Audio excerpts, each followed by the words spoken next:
Okay, here we go.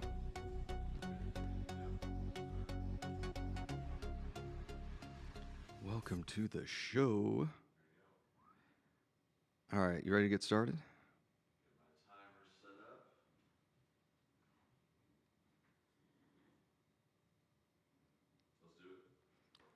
Welcome to the show. Jason Bible, Texas Real Estate Radio Network. Here in the studio, Rob is back in town. He'll be here, I think, later today. He's going to do a show. We're going to do another show together. So if you guys, this will be the next show that you hear, and then we'll get together and do another one. But some interesting things are happening. And, I don't want to get into too much stuff with the news this weekend, but I've had this feeling lately something's afoot out there. And I don't know what this means, but we're kind of exploring it right now. And I saw a really interesting short, which is a YouTube short, from somebody that said something really interesting. And that is, if you're a guy, and this is mostly a men's channel I was listening to, if you're a guy and you should be having, your spidey sense should be going off at this point. And I think he's 100% right. Like, something is not right in the marketplace, kind of in the world right now. And I don't know how best to explain it, but I'll give you a great example. There were a ton of shootings this weekend. Absolutely crazy. I couldn't even keep up with it. It was absolutely bananas.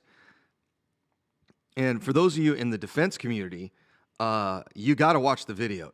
I think a lot of people who have never done that sort of training before don't realize how fast things happen. And I see a lot of tough guys online and in person say, oh, I got my concealed carry and I'll do X, Y, and Z. I'm like, dude, you have no idea what this thing looks like in real time. It's quick and it's violent. It's real fast. So I'd highly recommend to take a look at that video, at least from an instructional standpoint. It is extremely disturbing. So if you get nightmares easily, this is probably not one for you. But there's also something else going on. I'm watching cryptocurrency fail. We're watching the market fail. In fact, let's pull up old FinViz this morning. The Dow is up 0.5%. Let's pull up the old S&P. Where are we at? Oh yeah, we're up 1% so far today. In the last month, the S&P is down 8%. So if your portfolio, this is what's called beta, if the beta of your portfolio is let's say 1, and the beta is correlated to the S&P 500, that means you've lost 8% in the last 30 days. 8%. What I find fascinating about financial instruments, financial assets, is an 8-10%, 8-10-20% correction, for whatever reason, nobody freaks out about. If your house dropped 8% in a month, you would be freaking out. In fact, let's look at the year-to-date number is 16%. So houses have appreciated almost 15%. I think it's 12% year-to-date. And the market has fallen 16%. 16%. If you had $100,000, you lost 16%. You lost 16 grand year to date. Half of half of the cost of a good new car. It's absolutely astonishing. Yeah, in the last month, 8%. I'll give you a good stat. So, in the last 5 years, the S&P is up 70%. So what makes an interesting metric there is divide that by 5. Your rate of return is 14% a year. That's over the last 5 years. You got to think, in the last 5 years, with all of the money printing, the best you've done on the S&P 500 is 14%. Now, that's before you pay your fund fees and your money managers and your taxes and all that other stuff. It's probably close to half of that.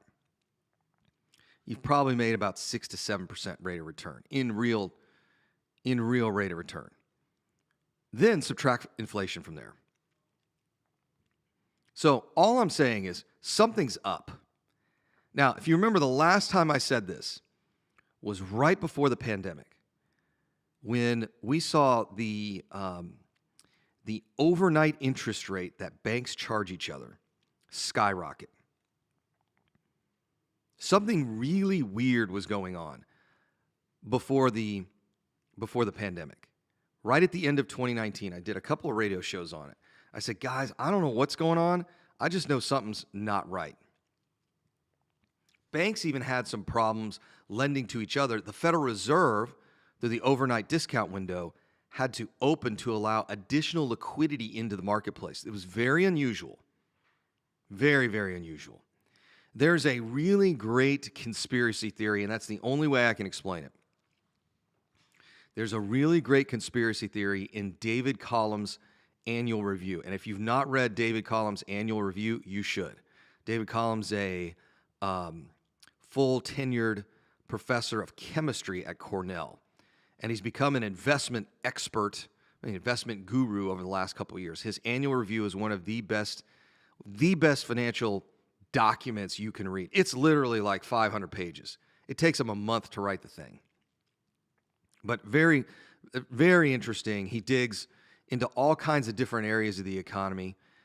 In any case, there's a conspiracy theory out there that when the pandemic hit, that there was a lot of discussions in the, let's say, the pantheon of high finance that we needed to slow the economy down. Now, I'm not saying they manufactured the virus, like there was some dude, from some investment bank over there in China hanging out with the bat lady and the pangolins making COVID-19. I'm not saying that's stupid. Now, let's just be honest, it's really stupid. However, did they look at, hey, there's some real problems in the marketplace. We need to slow the velocity of capital down a bit. In any case, I'm not saying it's true. I'm not even saying I believe it. But I'll tell you what, it's a really interesting thought exercise. And it's in David Collins' article. In any case, he referenced in the very start of that the pre-2019, pre-2020 pandemic issues with bank-to-bank financing. Very interesting. I thought I was the only guy that was watching this. Me and a couple of dorks on Zero Hedge. So we're watching this and we're like, something's not right. This is really weird. Why are banks all of a sudden running into liquidity issues and having to charge higher rates to lend to each other in the wee hours of the night? And why is the Fed having to step in to shore up some of these transactions that literally are just taking place over minutes, in some cases hours? Something's not right. Still don't know what the end result of that is, but I do know where we're at now versus where we were then. It was a precursor to something else. Much like I think there's something else going on now. Spidey sense is going off. And the Spidey sense is, man, there's a lot of really weird stuff. Not only from a social standpoint, but from an economic standpoint as well. Everything is down. And it's not all from inflation. But you got to think, we're printing trillions of dollars. And the market is still collapsing. We lost 8% in 30 days. Something is just not right out there. We get back from a break, talk a little bit more about the marketplace. It's Jason Bible, Texas Real Estate Radio Network.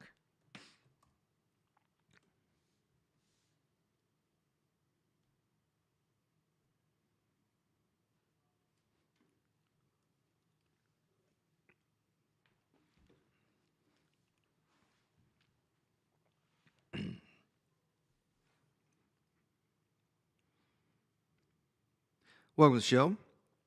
Jason Bible, Texas Real Estate Radio Network. I'm looking up something here because, let's see here. Total. I'm going to make an interesting observation here. So I'm sitting here looking at the Bitcoin chart. The last month, Bitcoin's lost 25%. Which is funny because now people are hitting me up going, is now the time to buy Bitcoin? And I'm like, I don't know. Can you explain to me what it is still? I mean, explain to me like I'm a 5-year-old. one of our favorite quotes these days actually comes from the movie Margin Call, and the CEO, who I believe they actually based it off of Jamie Dimon, if I'm not mistaken. And if you guys don't know who Jamie Dimon is, look him up. The guy's an absolute beast. So Jamie Dimon, or this gentleman who was, I think his character was developed around Jamie Dimon, says, explain this to me like I'm a 5-year-old. Talk to me like I'm a Labrador Retriever. I always thought that was a great way to say it. Hey, explain this to me as if you're explaining it to your, mature dog. And I still don't get it. Oh, Jason, you don't understand. There's so few of it, and there's this and this, and I keep going on and on and on. And it's going to replace all this stuff, and I mean, you don't know. And I'm like, okay, well, explain it to me again. Explain it to me in such a way that actually makes sense. And I never get kind of an answer that makes any sense. It's this electronic thing, and governments really don't control it. I'm like, well, why did it lose 25% in the last 30 days? Stable currency, stable assets don't do that. Housing doesn't do that. That's what I find so fascinating. Is everyone talks about real estate crashes. I'm like, real estate doesn't crash 25% in 30 days. If real estate crashed 25% in 30 days, people would be freaking out. They wouldn't be going, oh man, I'm really considering like buying some more. I just pulled up the year-to-date numbers. Year-to-date for Bitcoin is down 37%. That is what we call a bloodbath. What's the 1 year? The 1 year is at 31%. Now, of course, the 5-year looks great because nobody heard of Bitcoin 5 years ago. 31%, absolutely insane. And then it's accelerating year to date let's just call it 40%. I read a stat the other day that said 40% of Bitcoin trades, this was 2 weeks ago. So before things started getting really rough. This was like end of April, beginning of May. And the discussion was, well, when do we buy in? Where's the bottom? And I said, I don't know where the bottom is. But here's what I know from what economists call a marginal utility. In other words, how do we use this thing? Bitcoin doesn't have any real value. A house has real value. If there's one thing we learned during the pandemic, the most important asset is the roof over your head, period. It's not commercial real estate. It's not notes. It is the roof over your head. So this is why I'm saying you can start to panic or you can be prepared. That's the theme of today's show. And we're about to see a lot of panicking. I mean, entire portfolios, people who are trying to retire are being destroyed right now. The middle class is being eviscerated by inflation.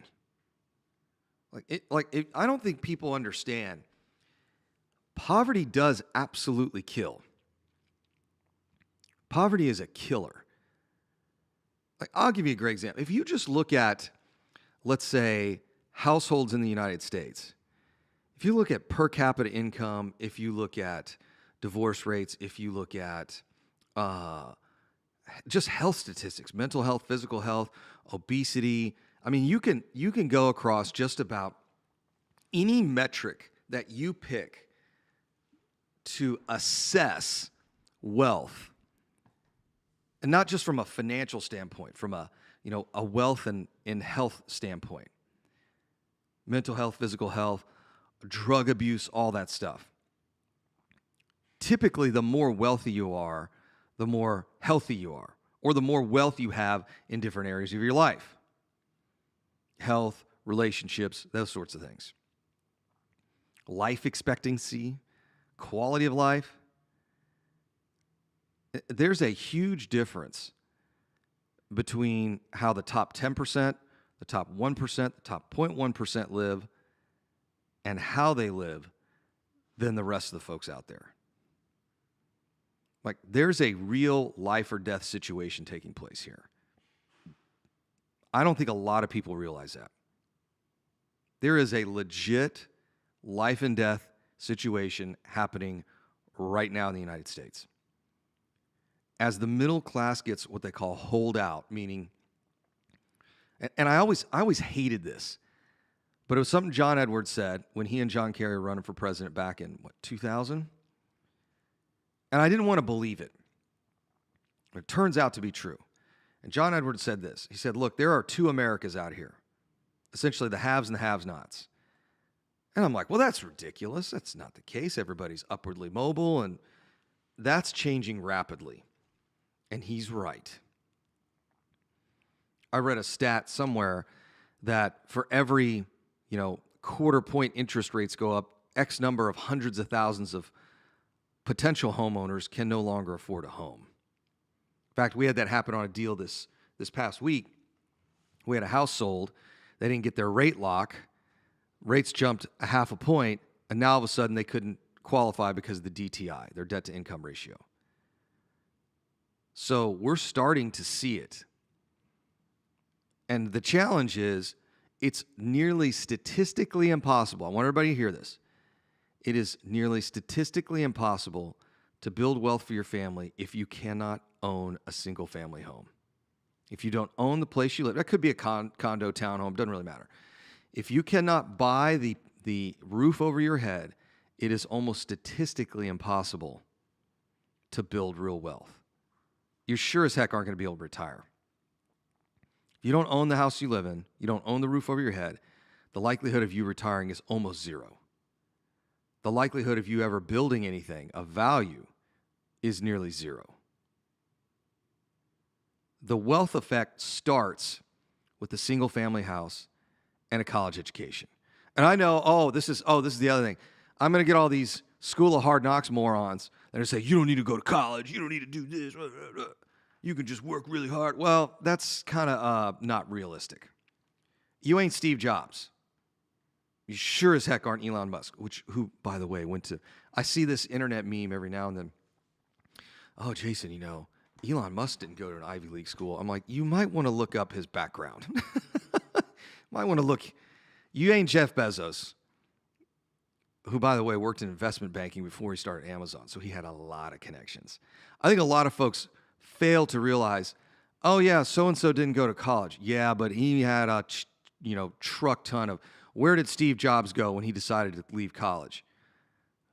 I mean, last time, it's a little bit different when you're, I don't think I want to finish college, and you're at Stanford versus a community college. So there's two different things.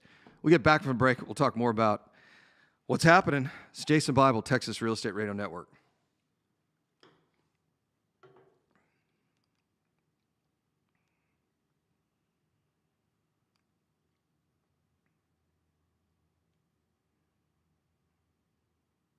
Hold on one second. Text break? Yeah.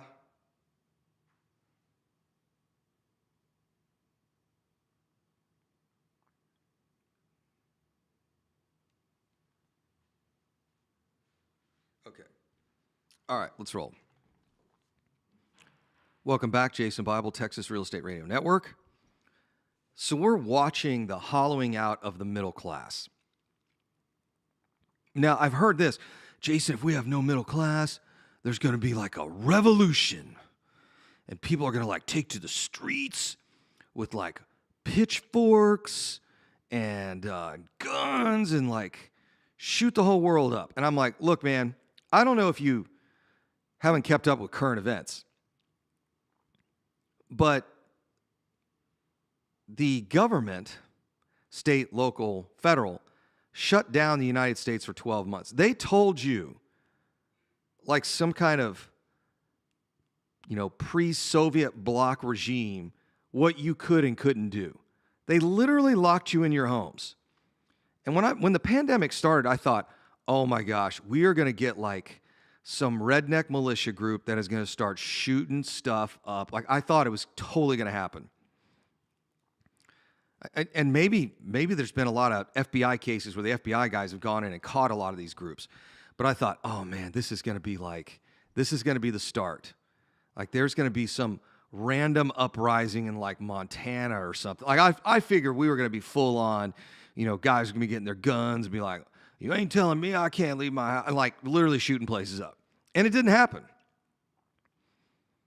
And I firmly believe a couple of reasons why that's the case that are quite unpopular. There was a report done by the federal government, I want to say 20 years ago, maybe. No, it was under Obama, so it would have been about 10 years ago. And the U.S. military basically said, we got a real problem in the United States. 40%, I want to say it was 40%, somewhere between 40 and 60% of the young men and women that are showing up to basic training can't even pass the basic physical, training requirements to even get into basic training. In other words, the pejorative term for this was Americans were too fat to soldier, like couldn't even get into basic. So, when you hear about this, well, Jason, the middle class is going to collapse and there's going to be this uprising. From who? I mean, most of these guys can't even jog across a parking lot. You're telling me that guy's going to start some revolution? Come on. I mean, stuff like this, the inflation issue, which I started talking about in December of 19. I said, guys, it's coming. And then we roll into 2020, and I did another show on it in 2020. I did 3 shows in December 2020, like 3 to 4 hours just on inflation. And I said, this is coming. You need to get really, really rich. Like, for what happens next, and I'll tell you this, we talk more in our office about this than we do who the Astros are playing this week. Or in Rob's case, like how well the Mets are doing. Or what movie's coming up next. Although Brian may say, hey, have you guys seen this yet? Oh, this is a really great documentary. You guys got to watch it. I literally have a queue on Netflix just of movies and shows Brian's recommended that I might finish 20 years from now. It's like I literally got this huge list of them. He just knocks them out. He must be on some like email list or something. But anyway. So the reality is like you've got to get really, really rich for what happens next. I've said this publicly, and I've said it on the show. I'm looking at opportunities to get a second passport. I mean, there needs to be, you're going to have to be mobile for what happens next. I mean, these shootings you're seeing, they're not happening in, they're not happening in the worst. You know what's so fascinating? I hate this term, but I'm going to use it because it's a term that that the media uses and everyone knows what it means. But it's an incorrect term, but I'm going to use it anyway. Gun violence. If you really look at the FBI statistics, which, by the way, you can go right to the FBI's website. You can pull down all those stats, all that you want. Quote, gun violence is really relegated to maybe a dozen, if not 24 zip codes across the entire country. It's a handful of places in Houston, Chicago, New York, LA. Like it's really concentrated in a small statistical area. And now you're watching some of these events unfold in other parts of the nation, which is really interesting. Random places. So I don't know what's going on, but here's what I know. I don't want to be a part of any of this. Like, I cannot imagine, and I assume some of you are listening to the show, I can't imagine how you're dealing with the family situation as the cost of groceries have doubled in 6 months. And this is something you absolutely have to understand. This is an ironclad law, like the law of gravity. This is ironclad. This is absolutely 100% true. Prices never go down. They may stabilize, but they'll never go down. It's one of the biggest lies economists tell you, especially when they're measuring inflation. Well, Jason, you got to understand, like, computers are better and phones are better and you can get a bigger TV and it sounds great. I just bought a new home theater thing at the house because I wanted to simplify it. I'm getting ready for my next house and I've been researching all this stuff. So anyways, I bought a Sonos system, Sonos, really great system. It It's a one sound bar and a sub, and it sounds like 5-6 years ago, it sounds like a home theater system you would have spent 10 G's on. It is really amazing what it does. Now, from an inflation standpoint, that product is so much better than the product 5 years ago. So when you're measuring inflation, you're saying, well, for 10 times less cost, let's say, well, let's call it $10,000 versus, I don't know what this thing was, $1,500. You now have a better product, lasts longer, sound better, has better features. Well, therefore, there's no inflation because you've replaced it with a better product that costs substantially less. But here's the trick that economists play. I don't need a home theater system to survive. Heck, these days I'm eating, I swear, like 10 pounds of meat a day. I'm like, they can't shove. My trainer, Pat, and his wife, Crystal, are doing an amazing job. I already look completely different than I did about a month ago. They can't shove enough protein down my throat at this point. I'm just like, my kidneys are in overdrive. But I got to have chicken, right? Got to have chicken, got to have beef, got to have fish. It's that simple. I don't need a sound bar to live. I don't need a bigger TV. I don't need a faster car. I mean, my God, the cars I'm driving these days. In fact, I'm going to lunch with a buddy of ours, David. We're going to go ripping around in his new C8 Corvette, and then we're going to talk about car club stuff, which, by the way, we're going to rename the car club. And all the committee members, I had this catharsis this weekend. And I'm going to be reaching out to the committee members here in the next day or two. I'll shoot you guys an email. But had a really great idea about renaming the car club to something that I think that will match what our aspirations are. But what's fascinating is I'm sitting there one day and I'm looking at, I have a Turbo S on order, one of the fastest cars on the planet. And then I was looking at their Carreras, which is just their run-of-the-mill Porsche 911. There's like a $150,000 difference. And from a performance standpoint, like from a straight line, they're really not that much different. I mean, don't get me wrong, the Turbo S is pretty quick, but it's not that much faster. But you don't need a Porsche to live. You need a roof over your head. You need an education. You need some sort of transportation, and you got to eat. And you need some health care. And those prices are skyrocketing. So you've got to build your income and your portfolio around this ever-changing environment. We get back from the break, we'll talk a little bit more about what you can do. It's Jason Bible, Texas Real Estate Radio Network. Was that 3 or 4? That was 3, right? 3, yeah. Okay, good. I don't know why I can't count to 4. You and Robert, I was like, is that 3 or 4? I know. I'm like, I can't ever count to freaking 4. What is your talent, Jason? Well, I can count to 3. I can get up there, but that 4 is pretty good. Yeah, 4's tough. All right. Welcome back, Jason Bible, Texas Real Estate Radio Network. Prices are never going down. They're just not. Prices are not going down. It's that simple. Oh, Jason, I'm waiting for the crash. What crash? Prices, let me give you guys, I usually save this for the weekend seminar, but I'll do it for you here. By the way, we've got one this weekend, Complete Real Estate Investing. We've renamed it because that's really what it is. It's not Real Estate 101. It's Complete Real Estate Investing. I think it's $97. Go to mrtxre.com. That's mrtxre.com. You can come on out to the show. I'll be here. We'll be having a ton of fun. We start Friday night, and then there's a deal Saturday, and then Sunday. And I'll be here in and out. Complete Real Estate Investing. So the challenge here is what is it you're really supposed to be doing? Let's talk about what you're really supposed to be doing. Are we supposed to be day trading? Are we supposed to be doing cryptocurrency? Are we supposed to be in bonds? Here's your job. I'm going to give you guys a PhD in finance inside of this segment in less than 5 minutes.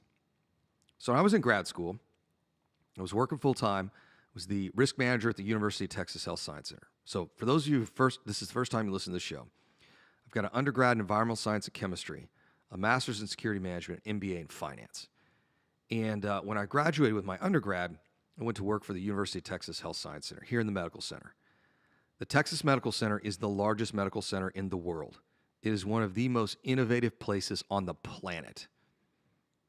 The only two places that compare to the amount of innovation and incredible human talent is going to be the Tech Center in Austin and then the Tech Center there in Southern California. That's it. Like, these are, most of the people I worked with were MDs and PhDs. They have a Nobel laureate there. His Nobel Prize is sitting in the big conference rooms. Really, it's a very, very cool place.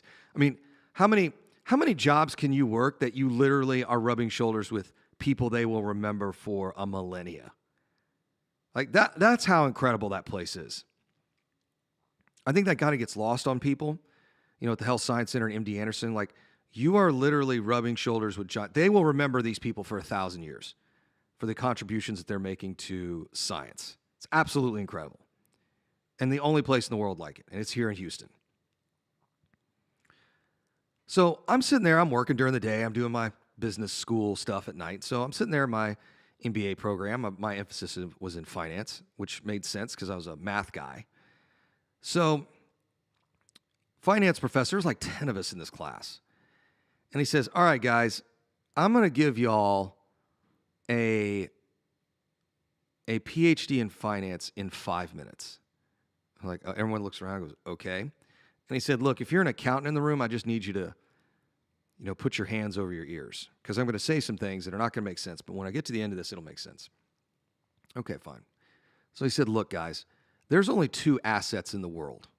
There's only 2. One of them is financial assets, and the other are real assets. He said, look, if I take all the financial assets in the world and put them in a bucket, what's it worth? And we all looked at each other, and he goes, go ahead, tell me. You guys sit down, do your math, and tell me what it's worth. So we sat down, we all started writing. You're looking at, okay, well, what's the net worth, if you will, the derivatives market? What's the net worth of the bond market? How many dollars are in circulation? How many, like, you're literally like, you're going through the foreign exchange markets, doing all this stuff. Oh, gosh, it's like a gazillion, zillion, trillion, So we all had our numbers. They were all wrong. And he said, look, you know what the entire net worth is of financial assets? You put them all in stocks, bonds, mutual funds, ETFs, loans, notes, all that crap. You put it all in a bucket. And you know what it's worth? 0. Because all financial assets are claims and counterclaims. That's all they are. I owe you $100,000. That's a debt on my books. You have a guarantee from me for $100,000. It's an asset on yours. One's a liability, the other's an asset, but when you really put them together, they're worth 0. It's just an IOU. That's what most financial assets are. That's really what a stock is. I know everyone, but it's a pro rata share percent ownership of a certain share class for a company. I'm like, bro, I'm telling you, it's worth nothing. Then you have real assets. Well, what's a real asset? A real asset is the building I'm in, the studio I'm in, the business that's running all of this stuff. A lot of people don't know we own 9 separate companies, over 50 LLCs. Like, there's a whole empire over here that folks just do not see. They just think it's me and Rob doing dopey stuff on the radio and buying a little bit of real estate from time to time. The real assets is the productive assets of the economy that produce cash. And they produce cash through real value. You'll hear this term, and it's a pejorative term. Finance is rent-seeking. What does that mean? Finance doesn't create anything. Finance doesn't create any real value. You can't eat from finance. So the professor says, he goes, all right, guys, your job, if financial assets are worth 0, real assets produce income. Your job for the rest of your life is to convert financial assets into real assets as fast as possible. Because if the world completely ends, it doesn't really matter. Because if you own all of the real assets, you're going to be paying me in Bitcoin or Ethereum or sacks of potatoes or bunches of bananas. It doesn't really matter. Because what creates real value are real assets. Your Bitcoin is worth nothing. I used to do this all the time. Let me see. I think I got my money clip on. Oh, I got my money clip on me. Usually it's in my bag. All right. Everybody can watch this. There's I don't know. I usually keep a couple $100. Usually I keep about $1,000 on me. So you guys can see this on the show here. That is worth zero. All that stuff in the money clip is worth zero. Everything in your bank account is worth zero. Jason, I got $10 million of cash in the bank. Hey, hate to tell you, it's worth zero. If it's not a part of a real asset, it is worth zero. Now, because you're so smart, you're deluding yourself to think there's real value in holding cash, in holding equities, in holding stocks. Now, is there a place for that in your portfolio? Absolutely. I'm not saying don't do it. Especially those of you who get corporate matches, always invest up to the match. However, when compared, this is where it gets important, when compared to real assets, businesses, and real estate, it's not even close. That's where people screw up. Oh, Jason, my Bitcoin's up 200% in 5 minutes. I'm like, yeah, dude, I own a lot of real estate that I don't even have any cash in. So my rate of return is infinite. How do you beat infinity? Like you don't. That's why I've been teasing the Bit Bros for all these years. Jason, I bought in at $500 a coin and now it's worth $10 million. I'm like, I don't care. While you were waiting for that to go up, I bought another $15 million in real estate that I don't have much, if any, money in, especially after we refinance it. And I get all the tax advantages and the cash flow. When a market crashes, I'll tell you right now, I just don't care. I don't even care if the real estate market crashes. I don't. Because I just hold on to this stuff. I just hold on to it and rent it. I don't care. The vast majority of my portfolio is in 30-year loans anyway. So my interest rate's fixed. Here's the crazy thing. Bankers are lending me money that I'm going to pay them in the future with less valuable dollars. How is that not an absolute phenomenal deal? I think inflation is running close to 20%. If you got $1 million in a year, you've lost 200 grand. So to me, when there's all this discussion about, oh, should I do Bitcoin? Should I do this? Should I do that? I'm like, no, you need to buy more real estate. Someone literally has to show me the math that directly owning real estate, either through syndication or fund or owning single-family houses, I keep asking, what is a better investment out there? There isn't one. I keep going over this over and over, with one exception, that is owning your own business. If your own business is really successful, then it might make a lot more sense. But here's what I'll tell you. There is not one single financial advisor in this country that I have met, not one, that says you should not own real estate. Not one. I wonder why that is. Now, there's a lot of them tell you, probably shouldn't get into crypto, maybe a little exposure to precious metals. I'll have some bonds and stocks, but every single one, like everyone agrees 100%, you should be exposed to real estate. It's that simple. It is that simple.